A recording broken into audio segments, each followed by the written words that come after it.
Alright guys, we're doing Chopin's Ballade number 1 in G minor today. A very famous classical piece.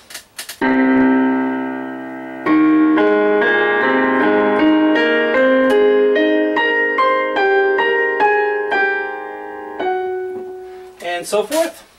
Hello, I'm Shawn Cheek. Welcome to my sight reading lessons on shawncheek.com. This is actually a hired request. Someone hired me to do this one specifically, so I'm doing it, and it's going to go on shawncheek.com, all of the rest of the lessons for this piece. Let me encourage you, if you have trouble reading music at all, or you need to retrain your brain how to sight read better, faster, and easier, try my 132 beginner sight reading lessons on shawncheek.com. You can also download PDFs of all the sheet music so that you can have something to practice with on there. But let's get started with this. With the part 1. Alright, so I'm going to assume you can read music if you're trying this big piece here, okay? And you of course can enjoy classical music even if you cannot play it as fast as some of the great piano masters, okay? Even if you play it at half speed or whatever, you still can find great enjoyment from playing these pieces. We're going to start with the right hand. We start largo, pesante, so we're going to be strong and deliberate and slow at the beginning of this. Even though this is in G minor, we got 2 flats, B flat and E flat. We're starting what's called the Neapolitan. Okay, if we're in the key of G minor, the Neapolitan is that second scale degree, the lowered second scale degree. So that's what we're starting off of. And then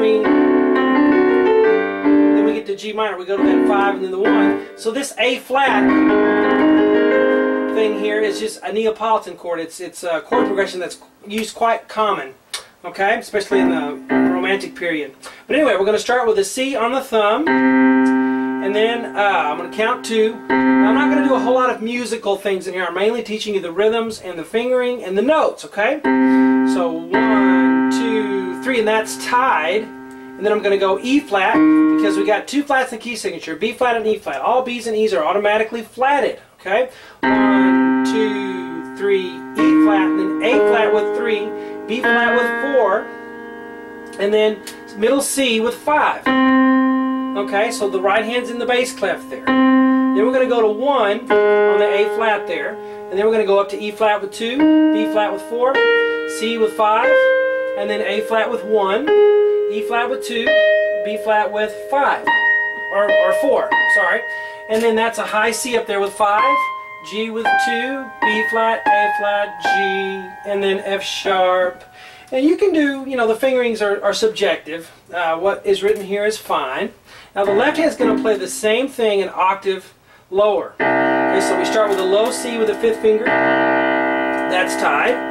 And then E flat with a 4, A flat with a 3, B flat with 2, C with 1, and then A flat, B flat, B flat, C, and then A flat with a 5, E flat, B flat with 3, 2, or 4, 2, whatever you like, C is 1, G, B flat, A flat, G, F sharp.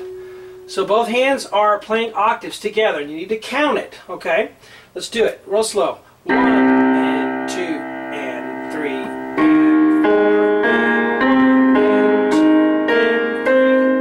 4, and 1, and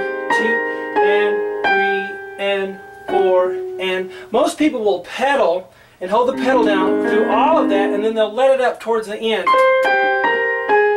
about the A flat, and then they'll let up and then pedal one thing at a time. I've even heard some people pedal all the way through. That may be too much pedal for me. Okay, so we get the top 1 and 2 and 3 and 4 and. Now let's look at the. Then we have an 8th rest there. So that rest is important. See the rest there? So 1 and 2 and 3 and 4 rest. Okay, I'm going to keep going with this part 1. We're going to do the whole thing on shawncheek.com so you can get as much as I do here with the part 1. Okay, so I'm going to keep going. And then we're going to have this next phrase. That was the first phrase. Take a breath, a musical breath, and 2 and 3 and. Oh, sorry. Let's do it again. And 2 and 3 and. rest, 1, 2, 3, 4, and okay, so you've got to count all of this. So make sure you count that rest at the end of the first system, and then there's a rest here. We're going to go octaves. Let's do the right hand first. F sharp, G, F sharp. I'm going to use 2, 3, 2. And then E sharp is just like playing an F natural, right? But it's E sharp, then back to F sharp, and then A. I'm going to use a 4. They have 5, whatever you want. A, G, E flat, E flat. Now that E flat is flatted because it was E sharp, and then it's E flat there. And it's still, and then we're E flat because we go to a new measure, so the flats reset, and we have E flat in the key signature. Then a D with 1, and then F, E flat, D, D.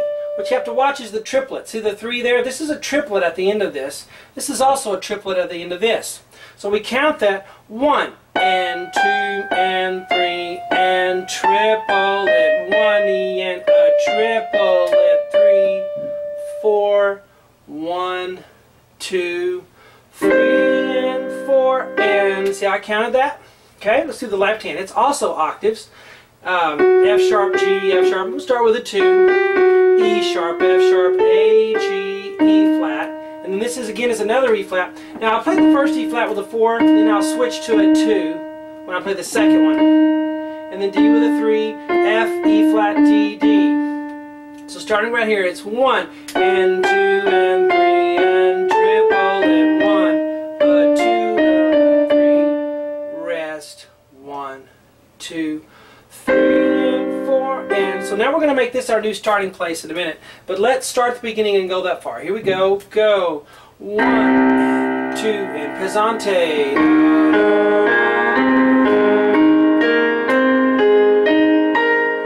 And 2 and 3 and 4. Rest. And 3 and 4. Rest.